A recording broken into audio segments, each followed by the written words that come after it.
first of all, focus on one of the most important features of, I think, the human condition, which is the pursuit of individual genius. The idea that you have to find some new and vastly innovative way, intellectual way of trying to tackle problems that are intrinsically characteristic of the human condition or of the world itself.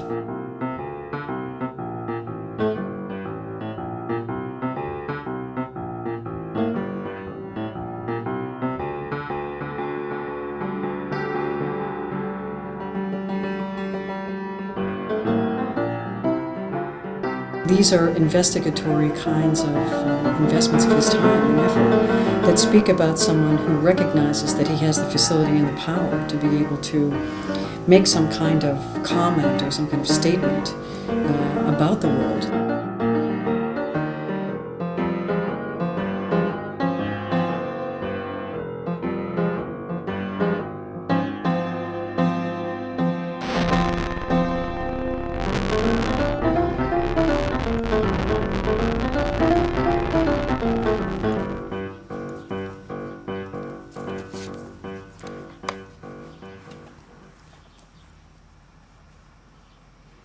Pretty much, I was blank 15 at the moment that I took the summertime. Before that, it was a beautiful day. All I was thinking about was all the pain. The sunlight was golden, and everyone went to go to the beach together, which is very rare because I have a large family. I stayed behind to dwell in my misery. Was at the point where I thought that if love meant abuse, walked into my parents' room by another person, because they were gone, and grabbed a prescription bottle mind frame off the shelf that I didn't want love. I walked back into my room, and if I didn't wash down a handful of life wasn't muscle relaxants with a sip of Jack Daniels. Blank at the moment. I laid down in my bedroom alone. There's a better plan for me. There's beautiful afternoon sunlight coming through my windows. For my parents to lose the oldest of their 5 children, probably ridiculously painful for them.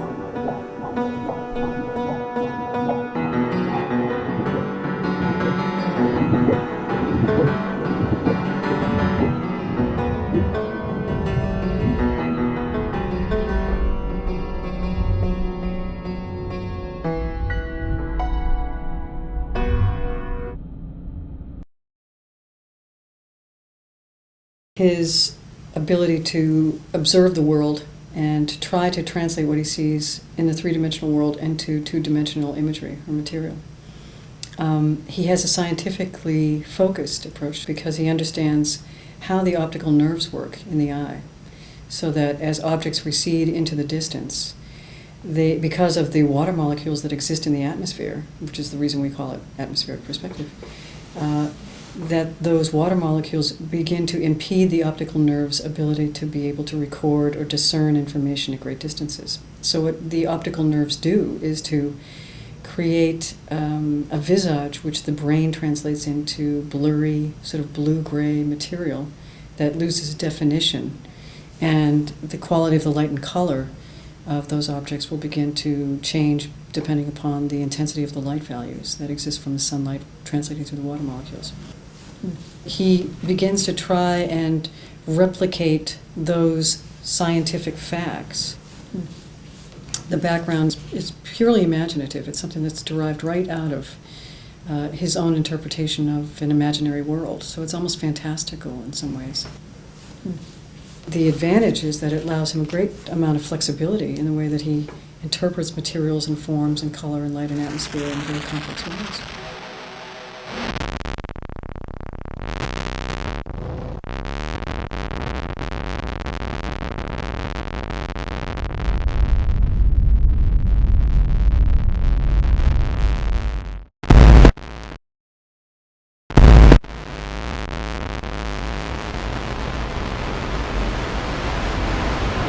When you get up in the morning, you don't instantly put your glasses on. And if you put your glasses on, then you see things the way they really are. You see things you don't want to because you're not ready for it. Most of the time, you actually end up stubbing your toe onto your chair or your desk, and it hurts like hell. And you can see it. I don't like seeing it right away. Eventually, you know, you have to deal with everything. I guess my anti-drug is pot. You deserve a break today. I suppose if I were to have a philosophy, you gotta get through the shit. You just gotta get through the shit. And then eventually, if you get through all your shit and you earn your way up, you'll be able to do whatever the hell you want. Just controlling everything, it makes my nurturer and my megalomaniac just come with the thought of it, really. And I will win. I will triumph. Just give me a couple years. There's so many people who don't have their own opinion anymore. I'm in a car. They'll have my opinion. There's scattered streetlights, but nothing too really ominous either, and pain like the dark sometimes is. It's just comforting and neutral. I'm very impatient, especially on the highway. I like to. When you're at 85, you can turn just with a slight turn of your wrist, and you're already in another lane or two, or maybe even three. Out of the corner of my eyes, I can see the trees, and I can see the guardrails, and I can see the light posts, and just everything hard and stable and solitary. It's not moving like I am, and if I move into those things, I'll no longer be moving either. You close your eyes, and you just picture whatever it is that you want to see. You let go of the wheel. I don't see myself bashing into the pole. I don't see the blood coming out of my face, or I don't see the broken windshield. I just stop. Everything stops. I don't really see my death being that much of me. I'm in so much pain while just causing everything else. Seeing people had actually bothered to go to my funeral. Some people would probably go just to make sure that I was dead. It would just be a day. It would just be a Sunday or a Tuesday or a Wednesday. I mean, it might be a little depressing, but it's not something major that the world would actually stop. Just give me a couple years. To make the larger world appear much more understandable is one of the things that's most endearing about him, but it's also one of the things that's most alienating about him. It's not the kind of experience that we all can understand. So we have difficulty trying to understand him as a human being because of what we do and we most importantly don't know about him as a man. Mm-hmm. So we know much of what he is through the material that he's left behind.